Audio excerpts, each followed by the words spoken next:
Bien, estamos con Juan Paredes Castro. Juan, buenas noches, gracias por venir a Redes y Poder. Alfonso, un gusto. Juan, el día domingo escribiste una columna que se llama La usurpación del poder.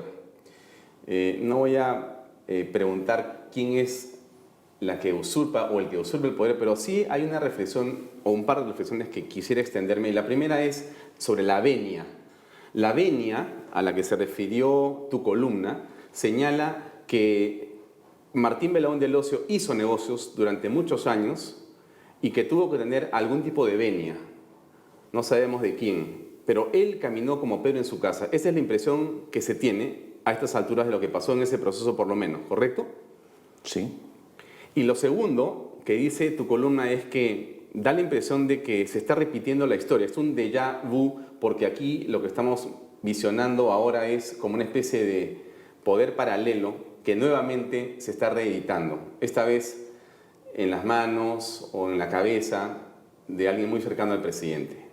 Bueno, este momento político, ¿qué reflexión te trae, Juan? Mira, si ponemos en el plano este momento político, lo que dice mi columna del domingo, a esas dos cosas, a esos dos planos, yo le añadiría un plano anterior. El plano anterior significa de que lo que estamos viendo ahora es aquello para lo que no estaban preparados quienes han llegado a gobernar. Es decir, a ofrecernos un país en democracia, un país en estabilidad y un país en desarrollo y sin sobresaltos. Ese país lamentablemente no lo tenemos porque el proyecto con el que ellos llegan al poder, y cuando digo ellos, incluyo a la familia presidencial, incluyo al Partido Nacionalista y en principio a quienes los acompañaron por un momento a través de Salmón Lerner, ¿no?, a los Ciudadanos por el Cambio, ¿no?, que los acompañaron en el comienzo.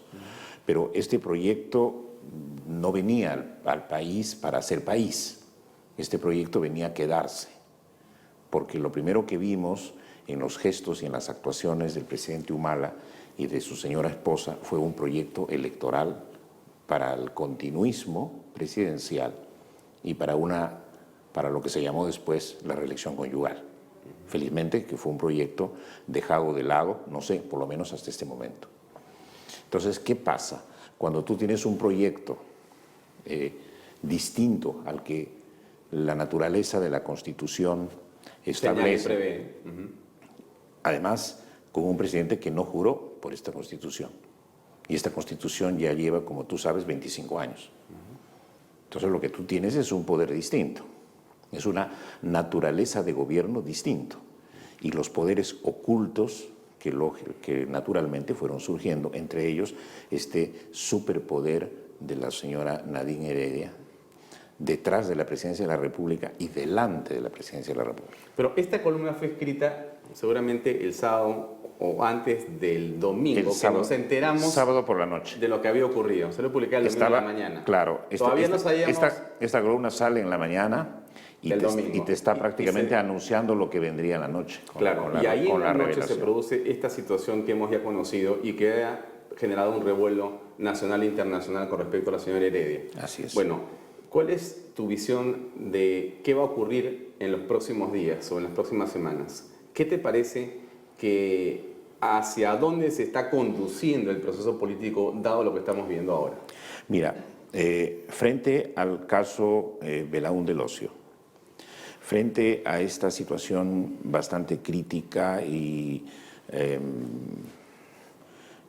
complicadísima de la primera dama, Nadine Heredia, con esta tarjeta adicional de la funcionaria, de una funcionaria del Estado, que además ha sido o sigue siendo una funcionaria de la Oficina de Contrataciones del Estado, ¿no? Y es asesora principal del presidente. O sea, la defensa de la señora Nadine Heredia en ese momento es tan pésima, desde el presidente hasta su abogado y pasando por sus operadores políticos. La defensa que hacen de ella es pésima.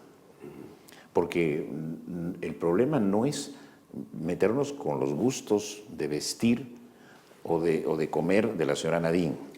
El problema es por qué la esposa del presidente de la República tiene que usar la tarjeta adicional de crédito de una funcionaria del Estado y de una elevada funcionaria del Estado, porque tiene 15.000 soles de sueldo como un congresista o un magistrado.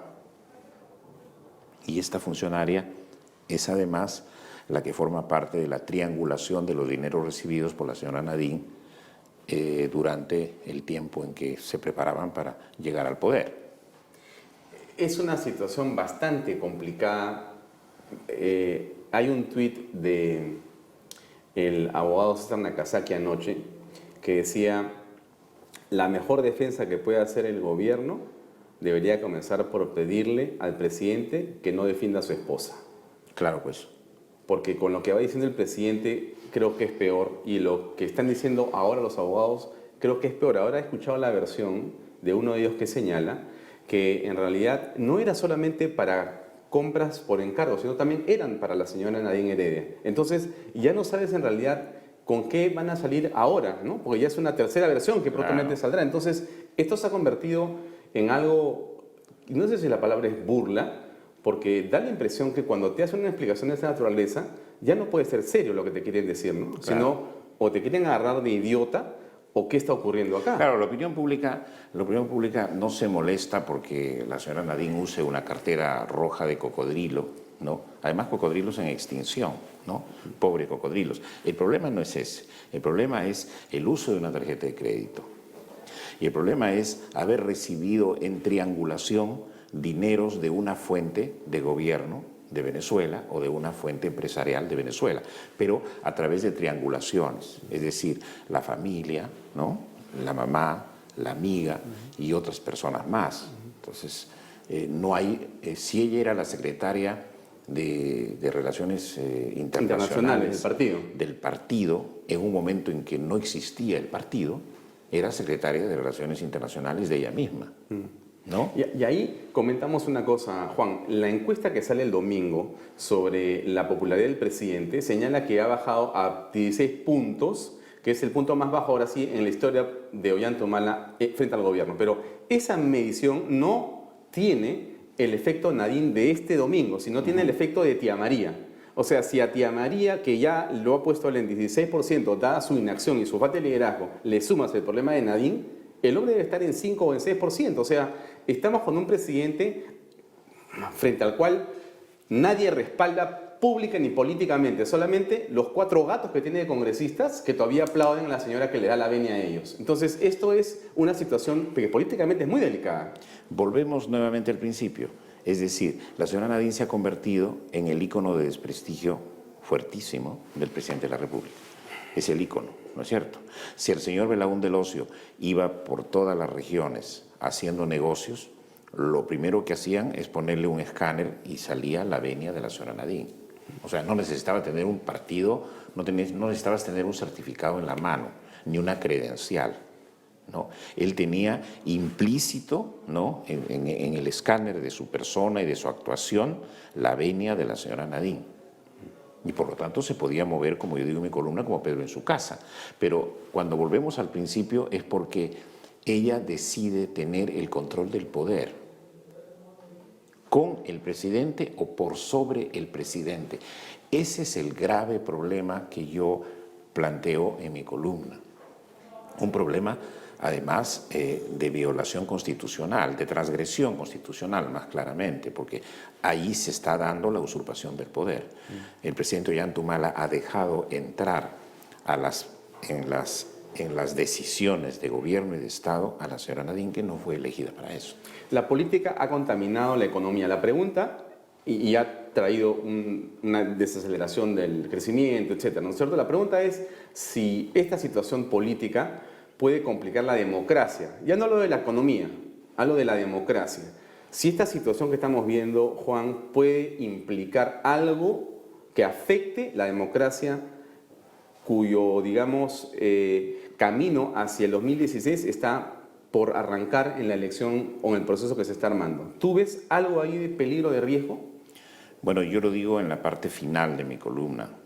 Lo digo en la parte final de mi columna, que nos estamos acercando a una situación muy complicada porque hay un deterioro de la confianza en el gobierno que hemos elegido. Yo quiero poner aquí al margen a la señora Nadine, pero no tan al margen, simplemente al costado, porque es el presidente el que está perdiendo confianza, pero ya con una pérdida de moral. Tú puedes perder la confianza política, pero llegas a perder la confianza en un nivel de la moral política que encarna el presidente, porque no nos olvidemos que el presidente Ollanta es el jefe de gobierno, es el jefe de Estado, es la encarnación del país. En cierta forma nos representa en un nivel moral muy grande. Entonces, si esta señora que está al costado del presidente, incluso con consentimiento y respaldo del presidente, sigue deteriorando aún más la naturaleza de esa moral política presidencial, nos vamos a ver en un momento turbulento muy grave. Entonces, que podría estar implicando incluso la consideración de la propia renuncia del presidente. Entonces la usurpación del poder al final termina siendo la que hace Nadine Heredia. Claro, porque nosotros estamos ante una usurpación clarísima del poder. Lo que pasa es que no queremos reconocerla como tal porque tendríamos que actuar. El Congreso tendría que actuar. Qué complicado. Que es el otro poder del Estado. Pero como nadie quiere actuar porque implica pues ponerlo sobre el tapete. Ese es el problema. Bueno, Juan, nos quedamos con esta reflexión tuya tan delicada. Esperamos que los políticos... Ojalá que no nos aproximemos a ese nivel de deterioro moral de la presidencia de la República. Porque la manera como la están defendiendo a ella, agravando más las cosas, no es lo que le conviene al jefe de Estado. El jefe de Estado está huérfano de asesoría. Piensa que la persona implicada en este tema de las carteras y la tarjeta de crédito es la asesora legal de la presidencia de la República. Entonces, si es la asesora legal, y su ministro de Justicia es también su asesor legal, pero en el nivel más del Estado. Y no lo sacan de este problema, lo meten más en el problema. Sin una asesoría inteligente, el gobierno se ve en graves dificultades. Bien, gracias, Juan. Gracias, Alfonso. Bien, vamos a una pausa comercial y regresamos con la congresista Carmen Omonte, después de unos segundos. Permiso.